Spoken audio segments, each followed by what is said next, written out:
kabireza ngabiro ninge kelo kabuchala ira ko da sai ne ninge mana ko yugo kizine kini alo shacho ko misiri dorena ama ngage de tari ngabera ke kala tungani kundi bikalo lu she rezo na reir ko no mutat reir do hirnya gasingon reir de jingo da ke urungon reir nya gasingon hira no raza na ke jodu manga ninge me no me ga ko da ngalo she nga ko toy na ko ana zonga la yunta ko ana sai ne ke bumbumbe sisi rere sai ne ke bumbumbe raman rere na bayra kala nga zoa ge ma kal kal ko ani ko bodo gina ka ba ko gujura ndwara ngalo she a gerdi ngate ila me ani ba me a gerdi be ba tininge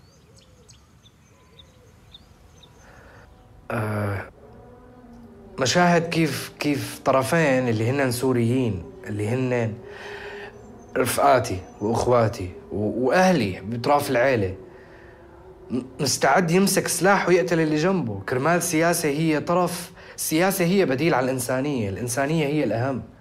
السياسه هي عباره عن علاقه مصالح بين دول كتير كبيره وعالم كتير فوق. نحن عالم درويش شو دخلنا بالسياسه؟ ليش تتفوت؟ انت ما رح تغير شيء اذا حكيت. فلما بلش الموت، لما اشوف الموت قدام عيوني، لما رفقاتي شوفهم ملقحين وما عم يتنفسوا، بعد التفجيرات يصير التفجير، صار تفجير قدام بيتي كنت عبعد عنه اشارتين مرور، التاكسي اللي كنت فيه انكبس هيك. لما يصير تفجير وشوف ايدين ورجلين بالارض وشوف دم وشوف مخ وشوف عند باب بنايتي كانت في ايد ملحوشه، جارتنا كانت طالعه تاخذ ابنها من المدرسه مثل المجانين، غميت بالارض بس شافت المنظر. بعد ما شفت كل هاد خلص ربت عندي خوف وحزن مو طبيعي. الانسان ممكن يقلب وحش بالنسبه إلي، خلص يعني انا ما بثق ببشري غير حالي. ولهيك وطدت علاقتي بالروحانيات والى اخره، لانه انا جانبي البشري او الانساني او الملموس او المحسوس ما عاد يعني لي شيء. كان مبون مونوي چتسب حاجه چتسب 8យើងនឹងចង់78ហ្នឹងណាបើនោះក្រុមគ្រួសារខ្ញុំគេបញ្ជូនទៅពោធិ៍សាត់តែពេលនោះបងប្អូនខ្ញុំ4នាក់ស្លាប់អស់ហើយគេសម្លាប់ទាំងអស់ទី1មុនដំបូងបងស្រីខ្ញុំ2នាក់គេបង្ខំឲ្យរៀបការពេលនោះបងស្រីខ្ញុំអត់ព្រមទេក៏គេចាក់នឹងចំពោះទងស្លាប់នៅចំពោះមុខខ្ញុំហើយខ្ញុំក៏អត់ដឹងថាអាហ្នឹងការស្លាប់របស់គាត់ខ្ញុំអត់ដឹងទេខ្ញុំនៅក្មេងខ្ញុំទៅ14 15ឆ្នាំហើយក្រោយមកក៏គេយកឪពុកម្ដាយខ្ញុំទៅសម្លាប់ទៀតចុងក្រោយយកទៅឪពុកម្ដាយទៅសម្លាប់ខ្ញុំក៏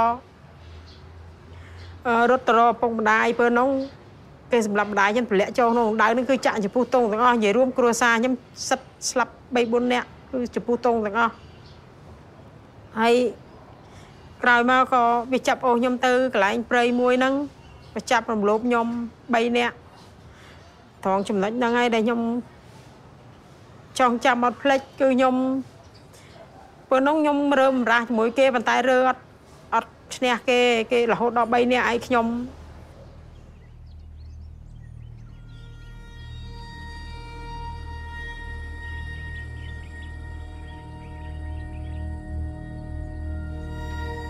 mu gihe cy'umwaka muri 1994 ikintu nibuka cyane nashobora kwibagirwa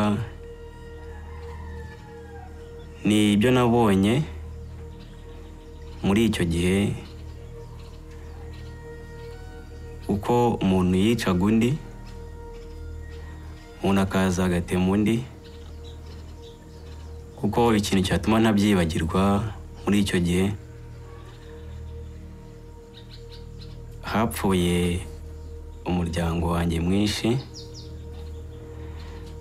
bicaga abantu mbireba ikintu ntashobora kwibagirwa ni ukuntu umuntu yazagatema undi mbireba n'amaso yanjye ku ruhare rwanjye numva ari ibintu ntashobora kuba nakibagirwa kuko ni ibintu byabaye mbona ko ari ikintu kidasanzwe nkabona ko ntashobora kuba nakibagirwa icyo kintu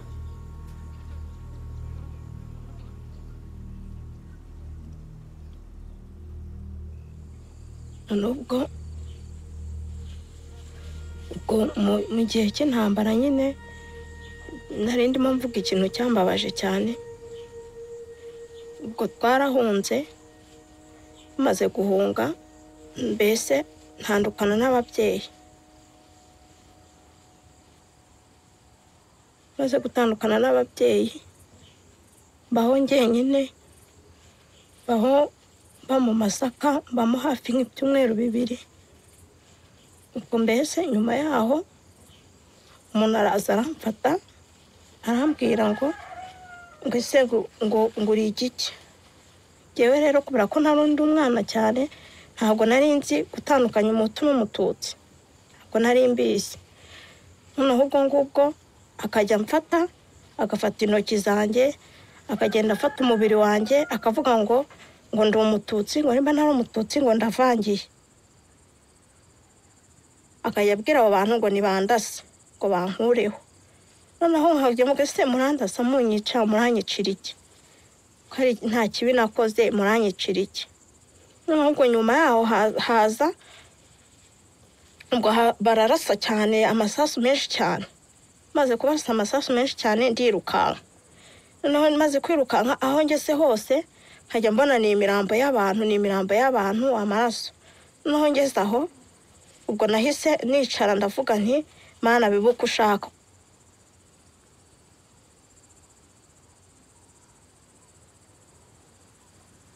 Nagira Imana nkarokoka.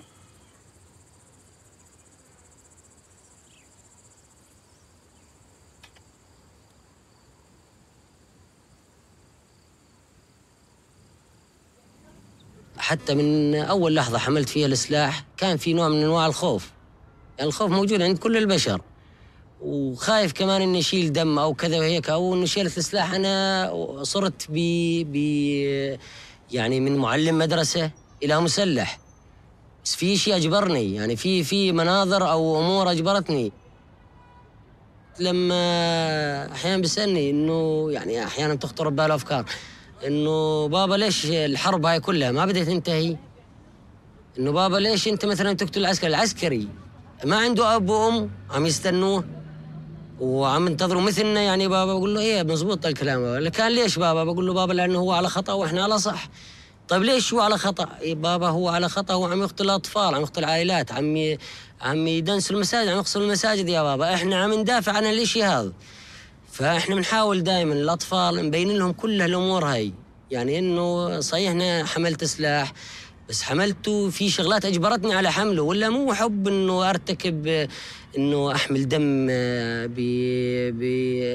على رقبتي مدى الحياة وأحس بذنب إنه أنا قتلت إنسان. لا، ما حد بيحب يقتل إنسان أو يلوث يديه بالدماء. بخافش من الموت. أنا بخافش من الموت بس لأجل سوريا. بخافش من الموت لأجل أبوي وهذا. لو إنه ما بوفاش أبوي كان بخاف من الموت. أما هسه ما بخافش من الموت. لو إنهم يذبحوني يموتوني يفجروني بقذيفة ما بخافش. مو منه الحق أبوي ولا ظني بسوريا. 동안아, tenci mini só somo, até que me tem que na gente baga tenci, frete me de venger, 동안아 me fazo, porque betim bede, na onda só femina nisso betim bede, me fazo a co use, quand même binga que, porque me venger déjà, frete me zumbi gang batlo so, quand même déjà na maison co use, e se me fago assim 10 ou 15, binga de que, quand même bisa a língua na rede quando frete me só, mas aquilo que me quand même amena zunga a queen batilo. לפי בית מינה דיאווה, בג'אן דה טרונקיל. עד שערב אחד באמצע תקופת המילואים הובלתי כוח של היחידה שלי לתפוס מחבל מתאבד בכפר בפאתי שכם. ואחרי שהובלתי את הכוח היינו צריכים להוציא אותו וירינו על הקירות כדי שהוא ידע שאנחנו החזקים. ויצאה מהבית אישה עם ילדה לידיים וילדה קטנה לידה. היה 3 לפנות בוקר והילדה בבהלה רצה לקראתנו. פחדתי שתתפוצץ עליי ועל החיילים. צעקתי לה לעצור בערבית, היא לא עצרה. יריתי כדור מעל הראש שלה, היא עצרה. ובאותו רגע נעצר גם משהו בי. וזה היה הרגע הקצר הארוך ביותר בחיי. הילדה נשארה בחיים, וגם אני נשארתי בחיים. אבל באותו רגע מת משהו בשנינו. בילד שיורים עליו, משהו מת, אני לא יודע מה, אבל משהו מת. במבוגר שיורה על ילד, משהו מת, וכשמשהו מת, משהו חדש חייב להיוולד. התחושה של הבושה שיריתי בה, התחושה של הכאב, ובעיקר התחושה של פרק האצבע המורה ביד ימין שלחצה על ההדק, ירדה על ילדה. אני חושב שזו נקודה שמשהו חדש התחיל להיוולד.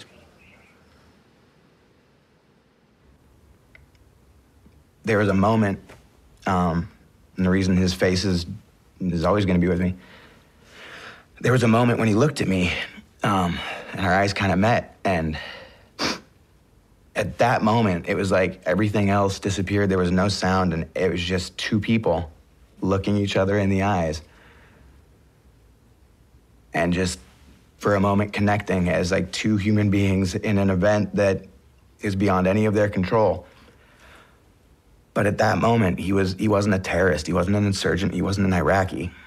He was a scared man, and he was asking me for help. From that moment on, the war changed for me. It became a little more scary, and it became a little more, I started to question decisions a little more. Because of that event, it put a face. That scared, crying man peeing himself could be any or all of them. Наверное, делает человека жестоко таким же, потому что человек хочет отомстить, прежде всего, за эту жестокость. Но, как бы, понимая все это и пытаясь сохранить все-таки в себе человеческое какое-то осмысление, вот это приходит потом, что после смерти нет покаяния. Понимаете? И твой враг, которого ты поверг, которого ты убил, он перестал быть врагом. И приходит осмысление, что для чего это все, зачем мы убиваем друг друга, и конца этому не видно. Понимаете? То есть человеческая натура, наверное, устроена так, что, убивая другого человека, человек потом все-таки приходит к мысли, что этого можно было все-таки избежать как-то. Потому что жить с этим потом не так-то просто.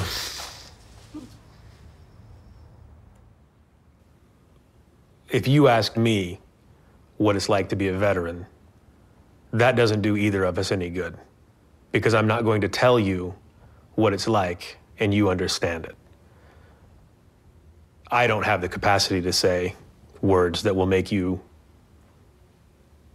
fear what I feared, or feel the exhilaration I felt, or the mundaneness of day-to-day missions when nothing happens for months on end, and then the adrenaline when something finally does and it's awful. I can't tell you that so that you understand it. And you'll ask me when we run into each other in a class or something, how was the war? Or, you know, what's it like? But much more useful to both of us would be to ask me how I am now, years after, how I'm getting along. Because that's all I'm trying to do.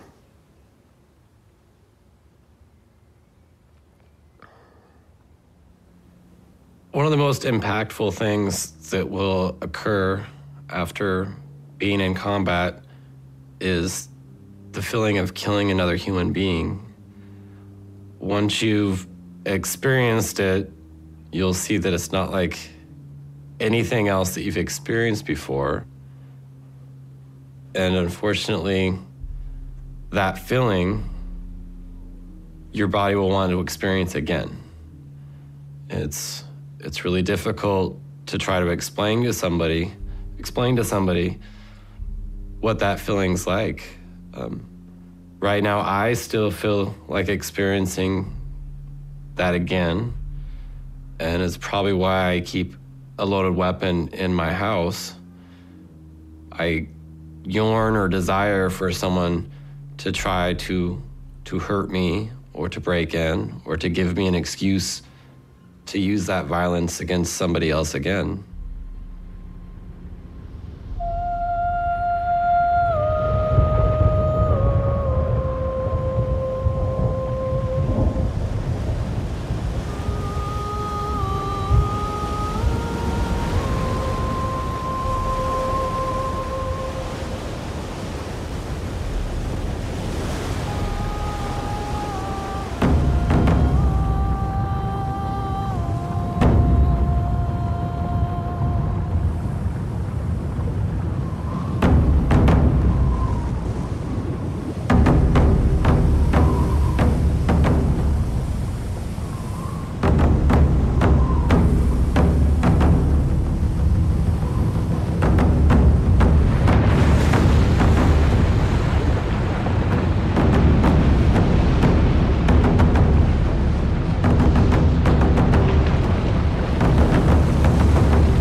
يعني ما بدنا يعني دم دم دم دم، بدنا ناخذ بالثارات. يعني ما عاد فينا، يعني ما عاد فينا نتحمل أكثر من هيك. 3 سنين على قتل وعلى دم، أبرياء عم تروح. كمان ما بدنا نتسامح. هو التسامح هو الحرية بذاتها، هو السلام التسامح. متى ما صفت القلوب خلص صفي كل شيء، ما عاد ظل في دمار.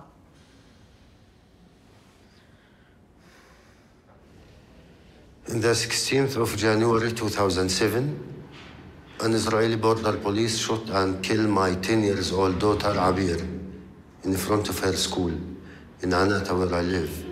She was with her sister and 2 other friends, 9:30 in the morning.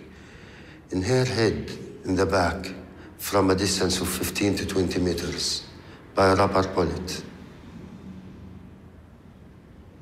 Abir wasn't a fighter. She was just a child. She don't know anything about the conflict, and she is not part of this conflict. Unfortunately, she lost her life because she's a Palestinian. I'm an Israeli who lost his daughter to a suicide bombing on the 4th of September 1997. And I'm a product of an education system.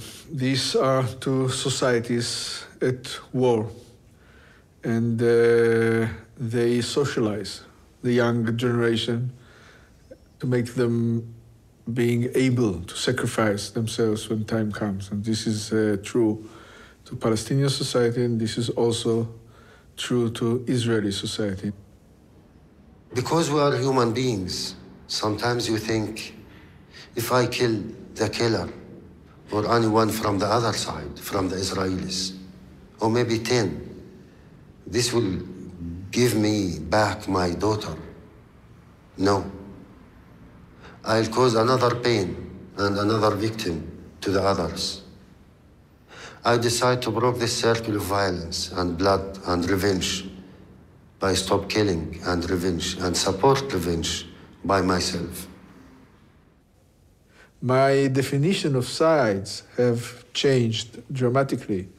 Today, on my side are all those who want peace and are willing to pay the price of peace, and the other side are those who do not want peace and are not willing to pay the price of peace. Many people told me that it's not your right to forgive in her name. And the answer, it's also not my right to revenge in her name.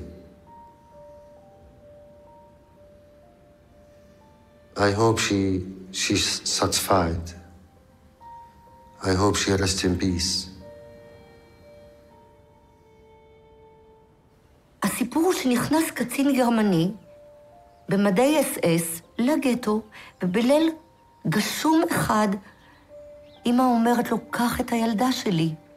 והוא, אמא מספרת שהיא מרימה את גדר התיל ומוסרת את התינוקת שאני ילדה, כאמור יהודייה בת 2.5, והיא בלב כואב מספרת שהיא מעבירה אותי לידיים של איש מופלא במדי אס-אס. היום אנחנו יודעים שאותו אדם, אלויזה פלווה, שירת בצבא הגרמני, כי זה היה, הוא חי בגבול גרמניה. אבל למעשה הוא לקח אותי למעיל שלו, הכניס אותי לתוך המעיל שלו כתינוקת, ומעביר אותי אל גבול גרמניה, פולין, לבית הוריו.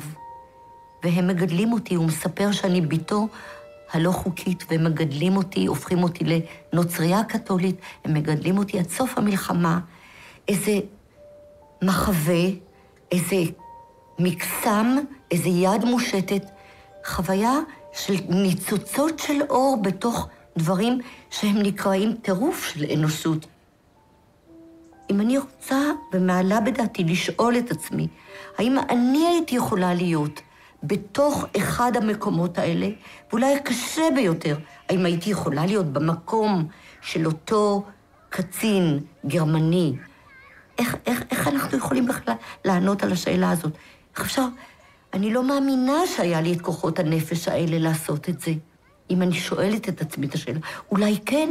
איך הוא ידע שזה קרה לו? מי יודע שיש בתוכו, ואיך מתחברים אל אותו רגע אמת שאפשר להקריב את עצמך, את חייך היחידים, למען מישהו אחר. אולי שאלה ללא מענה, אולי שאלה שאחרים יוכלו לענות עליה, אבל זה כאילו מתבקש לשאול את זה.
Why there's so much hatred in the world?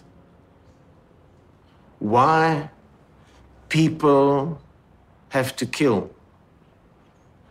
Why nations and communities and ethnic groups can't get on with each other? Why everyone thinks they're better, or their church is better, or their religion is better, or their way of life is better. Hay mucho. Eso es malo. Convivir. ¿Cómo estamos? ¿Cómo está usted? Saludos. Adiós. Eso es bueno. Pero, no, adiós. No, no, adiós, no, adiós. Eso es bueno. Los vecinos nos respetamos, nos queremos. Cuando un vecino necesita de mí, yo le sirvo. Cuando yo necesito, voy donde cualquier vecino. Mira, dame tal cosa. Aquí no todo es ir al colmado. Si yo necesito habichuela, una mano de plátano, yo voy de un vecino, va, búscame una mano de plátano, dame un pedazo de uyama, y yo consigo todo con mi vecino. Así que aquí nos llevamos.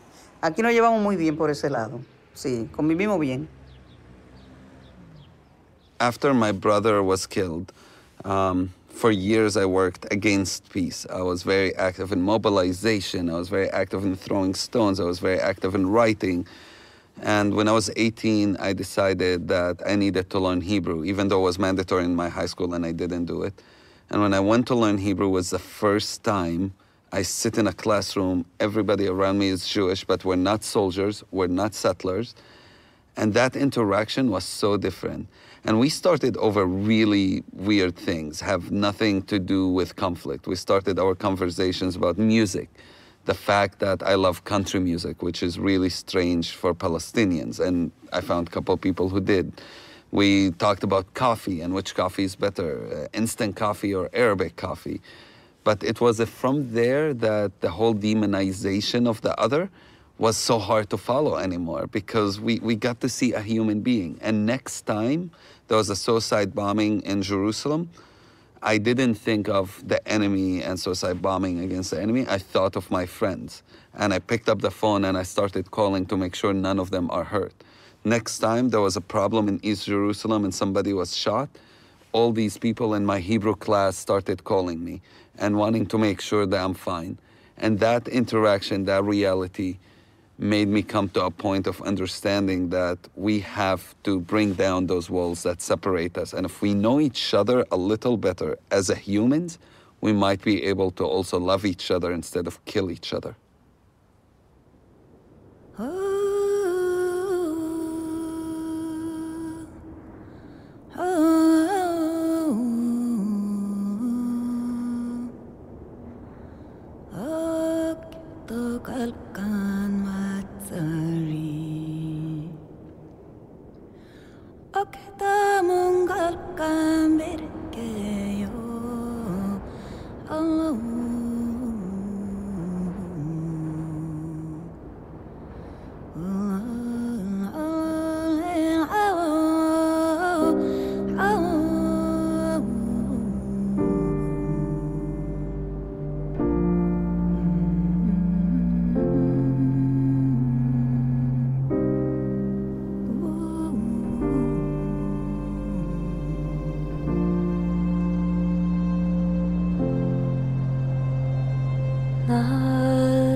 am gay. And I've liked girls ever since I was a little girl. And I kept it a secret from my family. And my dad, I remember when Ellen DeGeneres came out, it was the first time I ever heard of the word gay before. And my parents were talking about it. And I asked my dad, "Dad, what is gay?" And he goes, "It's a girl who likes another girl and they're going to hell." And so I said, "Okay." And I walked straight up to my room, closed the door very quietly, and then I bawled my eyes out into my pillow. And I prayed to God every day to please let me like boys. Please make me straight, because I knew I liked girls.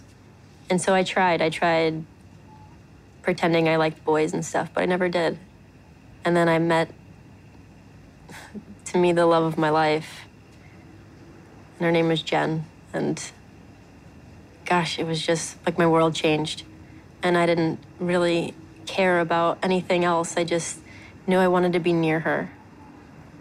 And that was love to me.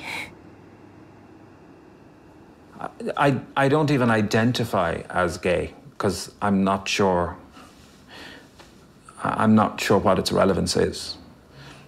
I'm a man who loves somebody, and I'm a father, I'm a brother, I'm a pain in the ass, I'm lovely, I'm terrible, I'm lots of things.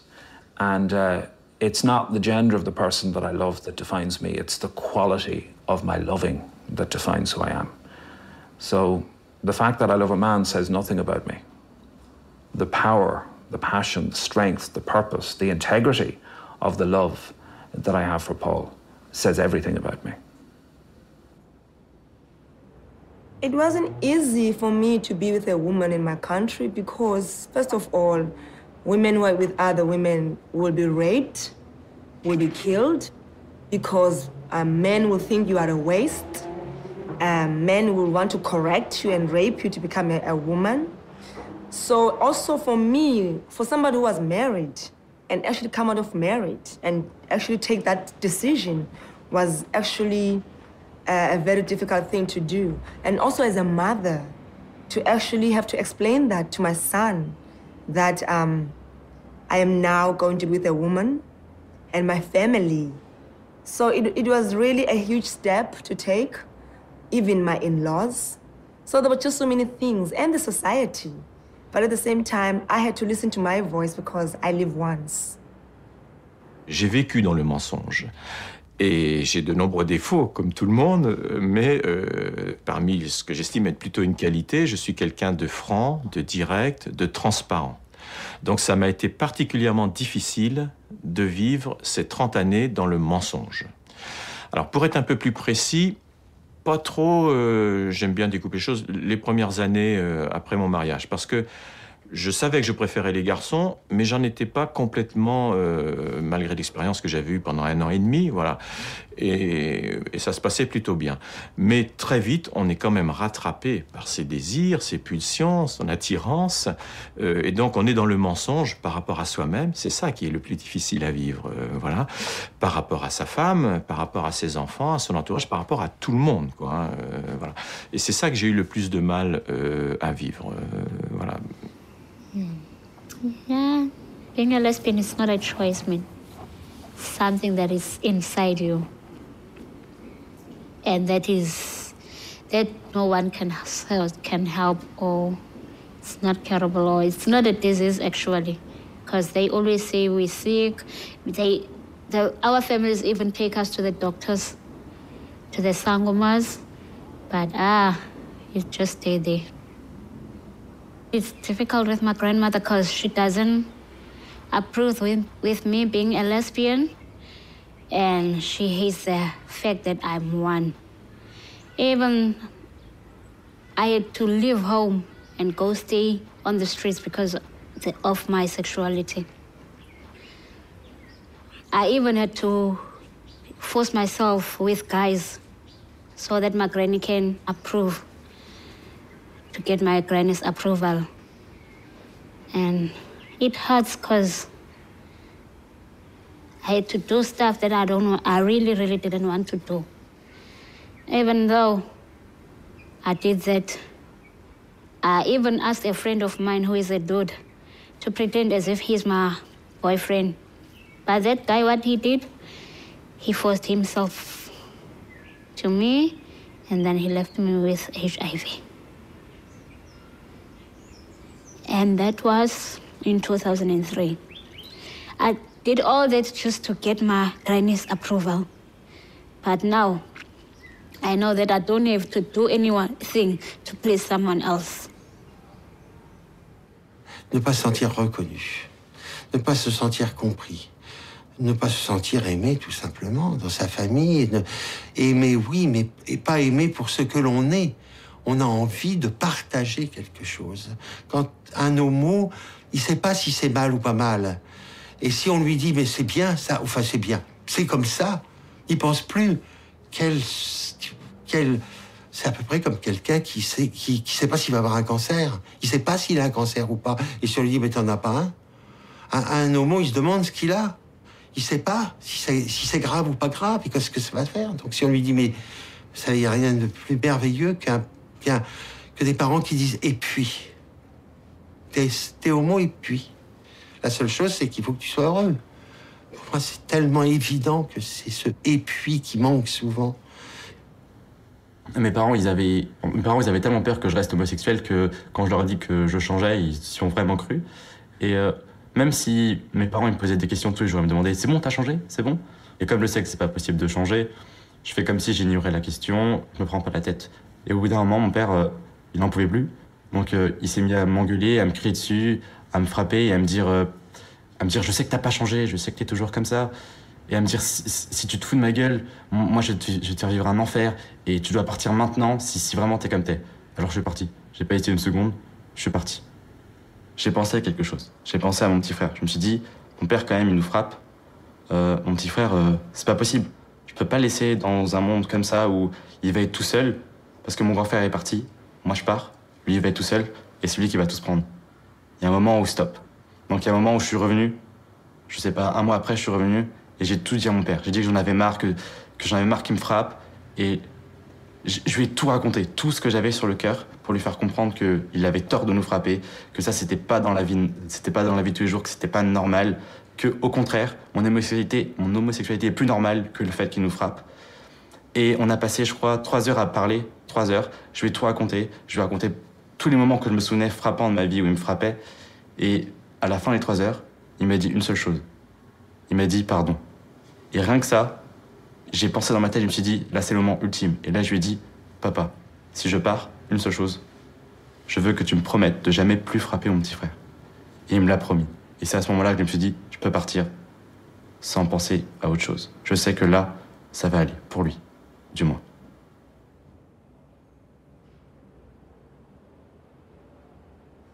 I have a son who's now 31 years old, who I love very much. He's gay, a gay man, and the day that he came out was quite significant. I knew that he was struggling with something. He'd been suicidal, and he was 18 years old. And he said to me one day, "Dad, I've got to tell you something." And I said, "Okay, son, tell me, what is it?" And he went pale. He really went white, and he said, "Oh, I feel sick." And my heart really went out to him. And at that moment, I kind of knew that he was going to tell me he was gay, although I hadn't made that connection because he's quite masculine in his traits. But just at that moment, I had a sense that that's what he was going to tell me. So I said to him, "Son, let me guess. Let me make it easier for you, I'll guess." And he said, "Yeah, okay." And I said, "You're going to tell me you're gay, aren't you?" And he went, "Yes, I am." And I just really felt for him because it was such a struggle for him to tell me that. And everything sort of made sense because he didn't want to be gay, and that's why he'd been suicidal. And so I just gave him a big hug and said, "I love you anyway, son. It doesn't make any difference to how much I love you." And I think that our relationship has really been a lot stronger since then. So that's been a journey in itself. Я пригласил человека к себе домой, с которым мы уже раньше общались. И потом, когда я что-то готовил на кухне, он параллельно открыл дверь, впустил своего приятеля И мне дали бутылкой по голове, кругом были осколки, было много крови. К моему горлу поднесли осколок бутылки, нож, и сказали, что сейчас меня убьют, потому что я гей. Естественно, слово «гей» звучало не так. Была нецензурная лексика.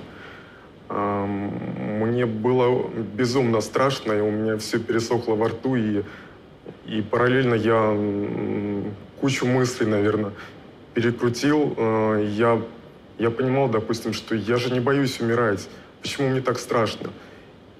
И я понял, что я просто не хочу умереть сейчас. Я вспомнил, как годом раньше я был на похоронах своего знакомого, которого убили, потому что он был геем. Я вспомнил те случаи, когда действительно убивали людей. Мне стало очень страшно.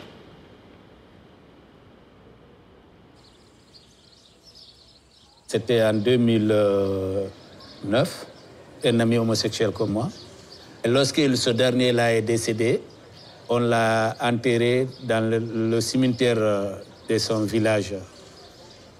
Mais l'imam de ce quartier, il a rassemblé les gens des jeunes du quartier.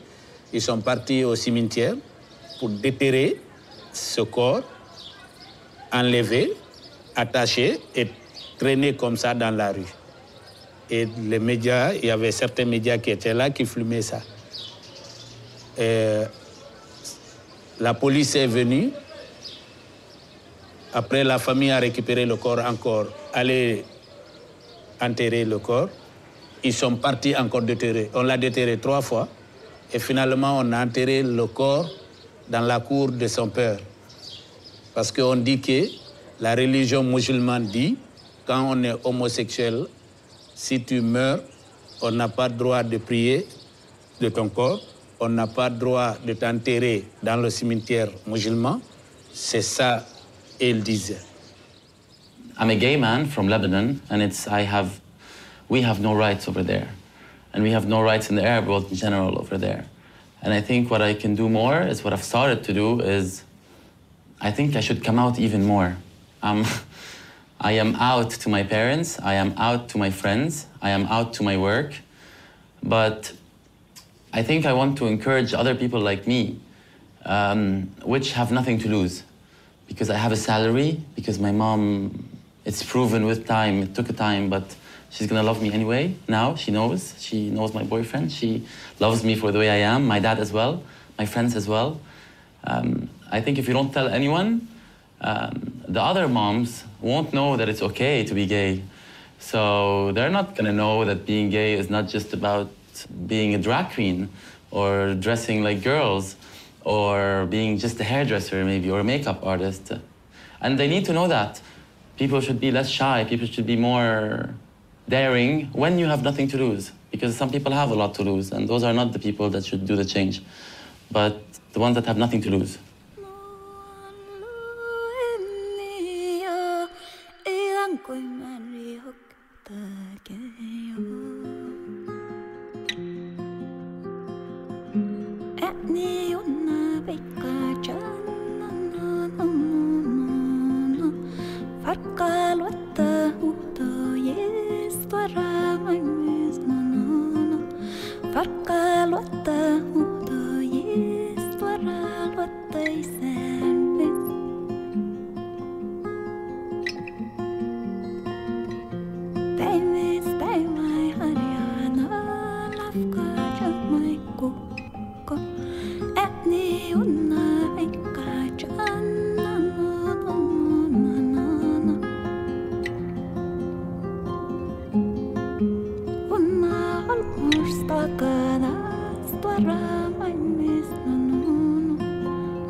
Rahka wa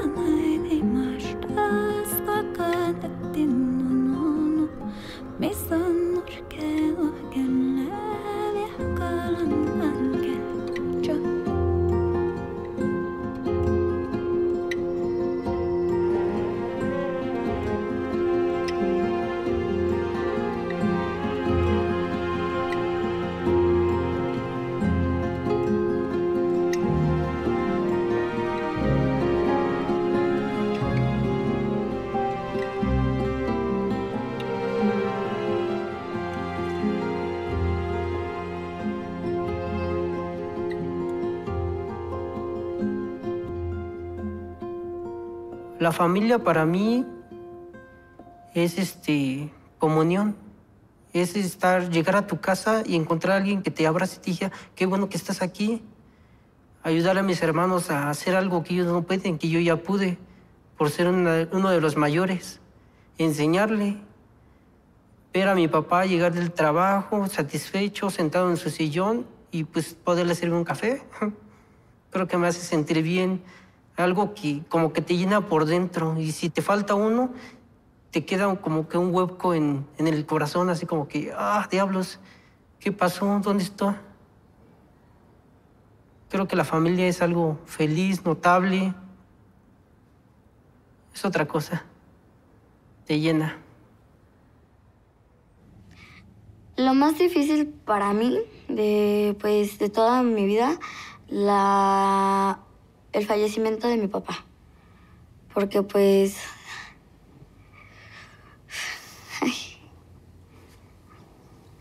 me quiero llorar.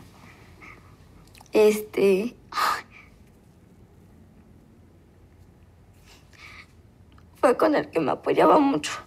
El que pues nos sacaba adelante a mis hermanos y a mí.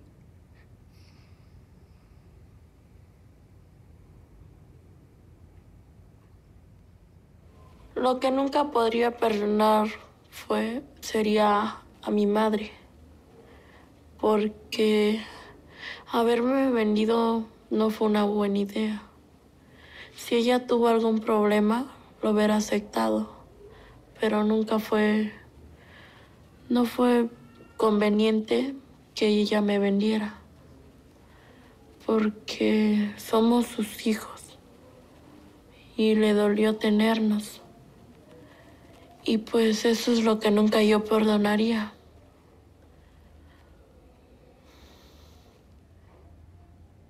Yo me salí a los 12 años de la casa de mis abuelitos por maltrato.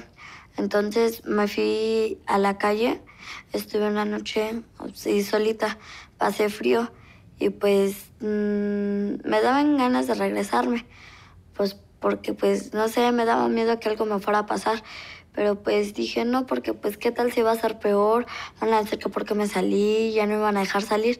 Entonces dije no, pues mejor sigo mi camino para que pues a ver si me pueden independizar yo misma. Yo no le tengo miedo ya a nada, porque viví muchas cosas feas y ya estoy acostumbrado. Pero no le tengo casi miedo a nada. Me dicen, no, que te vamos a pegar, que te voy a matar. Les digo, no les tengo miedo. Y si ustedes lo hacen, no les voy a tener miedo, les dije. Sí, a mí mi papá me decía que a pesar de todo a pesar de todos mis tropiezos que tenga, siempre para arriba. O sea, si me caigo, volverme a levantar. Y así, si me caigo, levantarme y levantarme. Porque pues eso es lo que me ayuda a mí. Y pues si vivo en el pasado, pues siempre estaría llorando, siempre estaría amargada, no amistosa, o sea, nada. Sino pues, sino ser juguetona y estar sonriendo. Porque si vivo en el pasado, pues de nada me sirve. Si no, hay que vivir el presente.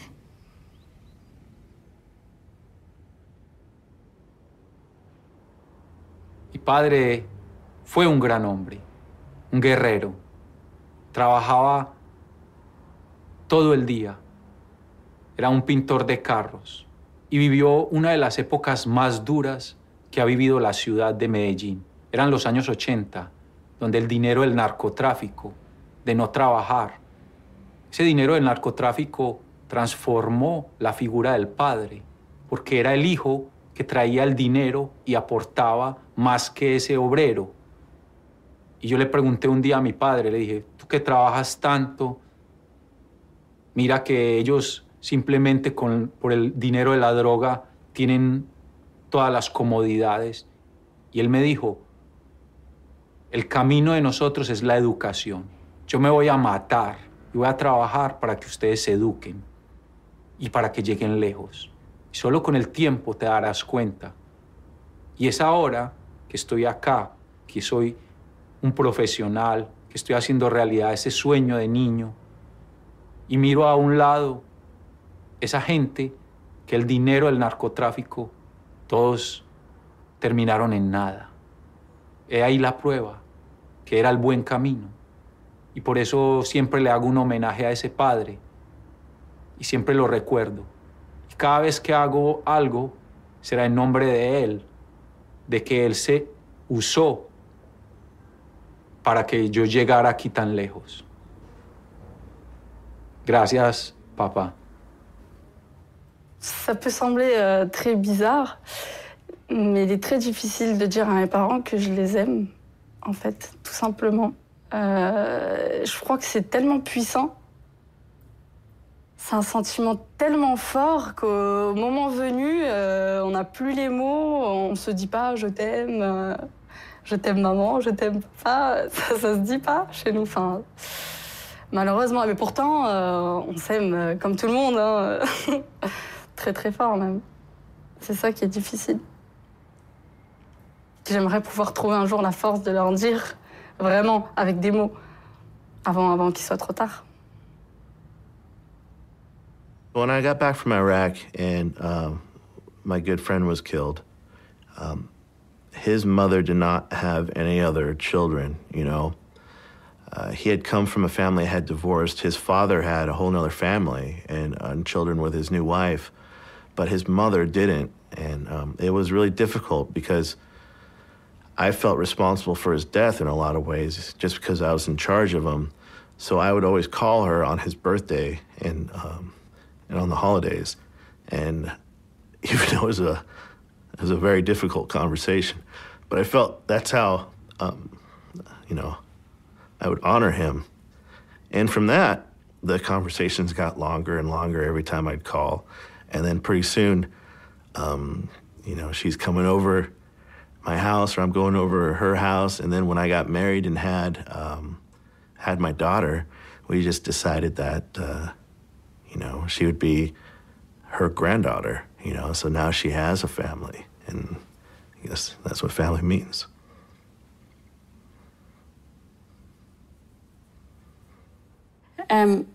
I think when I was young, I didn't think I was going to stay in the community of religious that I had joined.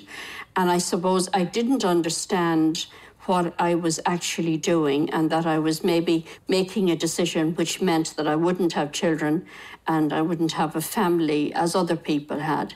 I don't really think I understood that. But later in life, I had a sister who died of cancer, and when I saw her family, I realized that when I died, there wouldn't be anybody to mourn me in the same way. Sorry.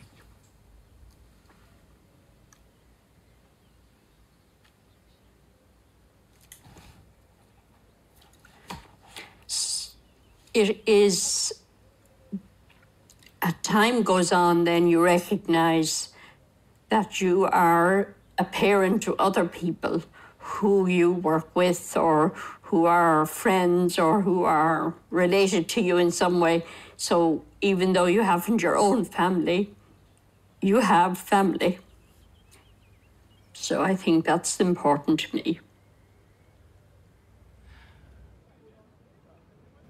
The magic moment that I had with my grandfather was right after my grandmother died.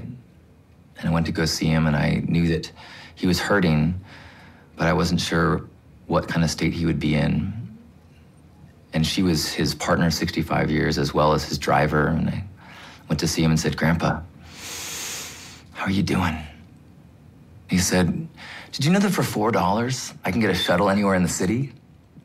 I was like, "Wow, that's great, Grandpa." And he said, "Well, I went to Save-On, I went to the grocery store and went to the woman behind the counter and said, I have this list of things, could you help me find them? My wife has recently changed her residence to heaven." And I said, Grandpa, man, you always help me see the glass is half full. And he leaned back and he looked me in the eyes and he said, it's a beautiful glass.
Этот ребенок, которого я сына ждал всю жизнь. То есть у меня были старшие девчонки, и я ждал помощника. И сейчас хочу еще так же, чтобы был у меня ребенок-помощник. Но он мне помощник в том, что он мне подсказывает, он мне молчит, он смотрит на меня. Когда мы с ним что-то делаем, где-нибудь строгаем, стучим, я ему объясняю и проговариваю. Есть такая притча. Когда Господь сидел и распределял, кому, какого ребенка, в какую семью отправить, ангелы сидят и говорят: Господи, почему ты этого тяжелого ребенка даешь в такую семью? Им так хорошо, они живут счастливо. Зачем им это? А он говорит: это мне для того, чтобы они могли ему донести, что есть я. Листочек на дереве, ветер. И я постоянно проговариваю ему.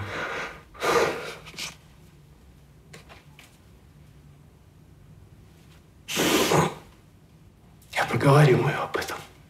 Я ему говорю: Алёша, это листик.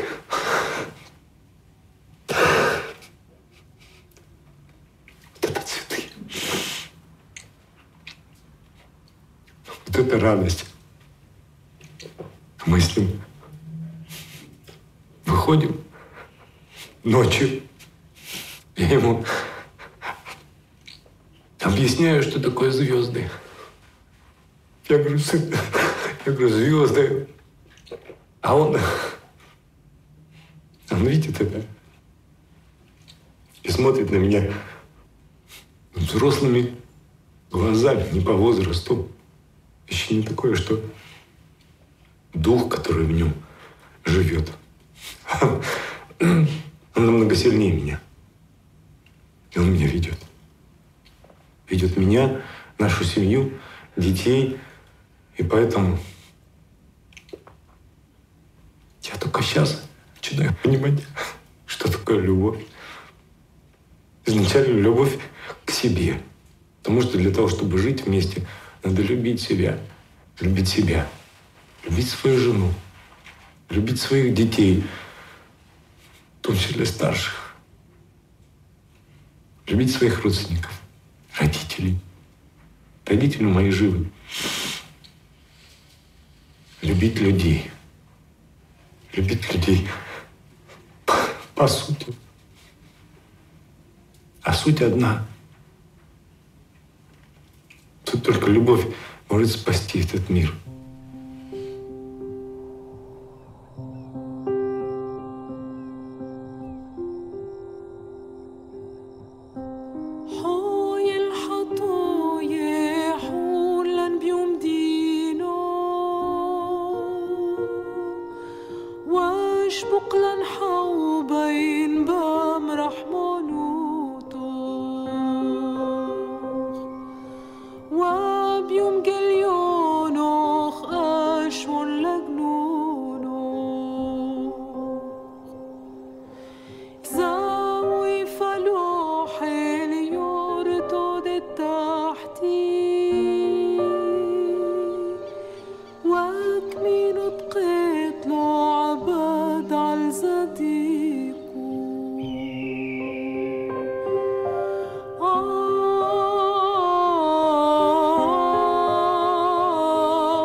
صوفی از پرتو می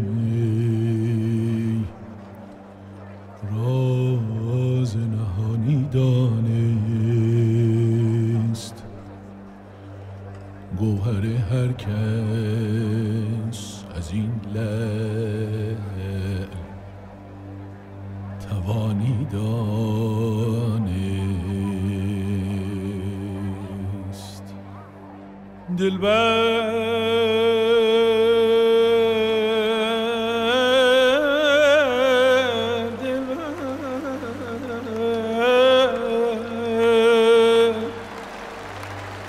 آسایش ما مصلحت وقت ندید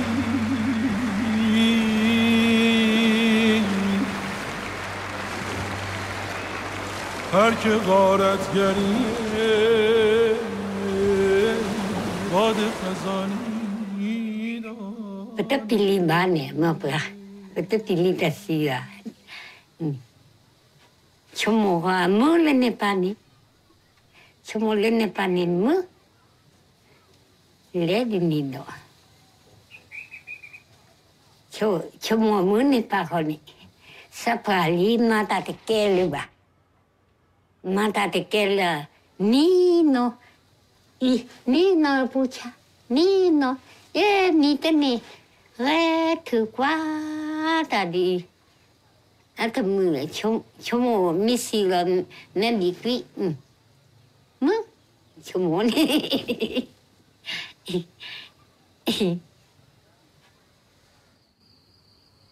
Après la mort, il n'y a plus rien. Et on va rigoler. On va au ciel. Mais on ne prend pas le bon chemin. Quand on va à la terre, on va au ciel. On ne prend pas le bon chemin. Alors, je ne pense pas qu'il y ait une vie après la mort, moi. Je n'y crois pas du tout à ça.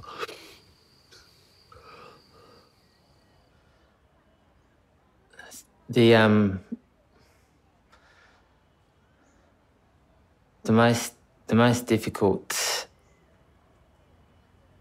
experience I've had in my life is, I think, losing my father.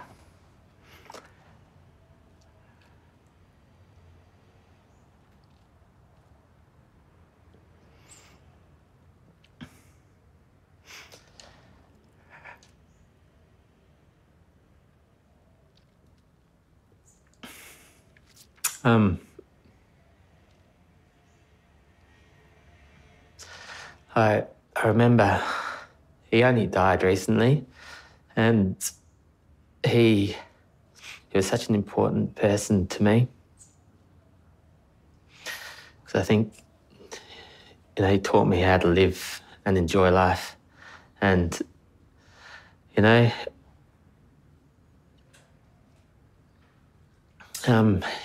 he died in my arms.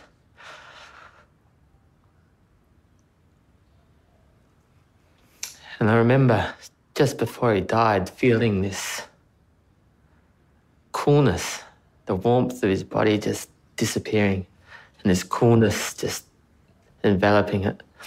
And he just died, and it was just like, part of him leaving his physical body. And it just, for me, it was just a little moment of just seeing how precious life is and how meaningful we all are to each other. I'm not afraid of dying. I don't know if God exists or not, but I choose to believe.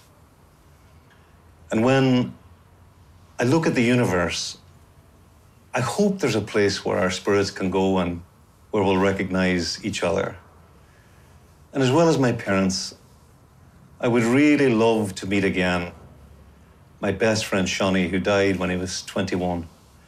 And I'd love to spend time with him, hitchhiking through heaven as we used to do as youth here on earth. I also would love to meet the many good people throughout the generations who tried to make a better world and who tried to work for a world of justice and peace. For me, that's what's most important. And indeed, when we look at the great religions and philosophies and ideologies, and when we try to simplify the complex dogmas and theologies, it all comes down to love. So I hope my spirit is taken up in a great ballet and a great cosmic dance of love, where there's no more suffering and there's no more sorrow, where we can no longer hurt or be hurt, and where we can truly celebrate the great gift of consciousness, the great gift of being, the great gift of life. And if, in the end, there is no God, I'm still thankful for the gift of life. I've often thought the last two words I would like to utter just before I die are thank you. Thank you for the gift of life.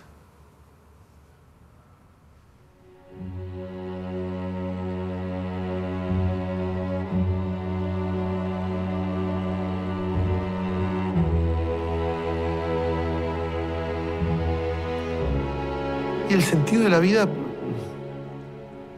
quizá me veo, no sé si es por una cuestión de que me veo, no me siento muy importante, no creo que seamos tan importantes, entonces no veo la vida como algo. La vida se lleva. Todos estuvieron, todos están y todos vamos a dejar de estar. J'ai peur d'avoir été anonyme, de passage sans rien laisser, de concret, ni à mes enfants, ni à personne. Qu'est-ce que je vais laisser? Quand je pense à ma grand-mère que j'aimais énormément et qui est morte depuis longtemps maintenant, je me dis, le souvenir s'efface à toute vitesse. L'image devient floue. Quelquefois, même le son de la voix disparaît. Qu'est-ce qu'on laisse? Qu'est-ce qui reste? J'ai peur de ça. C'est une peur qui est totalement irrationnelle, qui repose sur quelque chose de complètement archaïque, de complètement tribal, je pense, parce que ça me remue terriblement. Et je ne crois pas que ce soit quelque chose qui soit de l'ordre de l'orgueil ou quelque chose comme ça. C'est autre chose. Ça rejoint un peu le sens de la vie. Qu'est-ce qu'on a fait là? Pourquoi je suis là? Je ne sais pas. Je ne sais pas. Qu'est-ce que je laisse? J'aimerais laisser quelque chose, oui. J'aimerais laisser une trace. Une trace.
ខ្ញុំបាត់បង់ដីបាត់បង់ផ្ទះបាត់បង់ទីជម្រកតើក្រុមហ៊ុនធ្វើបែបនេះពួកខ្ញុំគឺជាសត្វឬក៏ជាមនុស្ស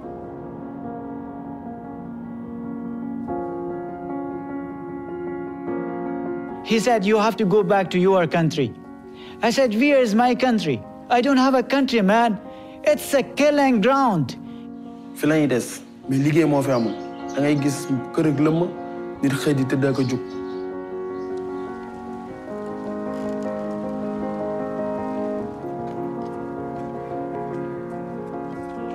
አሁንም ምንም ነገር ለኔ የለኝም።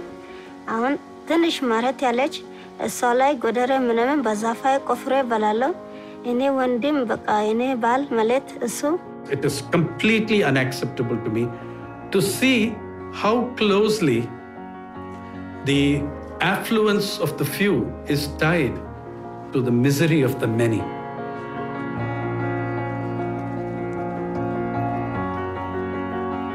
هیچ چیز فرق نمیکنه. خداوند مرا عمود چشم و گوش و دان و دست پای داده سورم. منتها یک چیز فرق میکنه که یک آدم علمش بالاست، خوانده است، من نخوانده. Losing half of my body has forced me to balance the other areas of my life in a mental and spiritual manner. Счастье, когда внуки бегут навстречу и своим ангельским голосом кричат «Бабушка!». Вот именно когда бабушка кричат, а не бабушка, когда повзрослеют. Это тоже счастье. Me being 15 with a life sentence, what can be the meaning of my life? That is a hard question.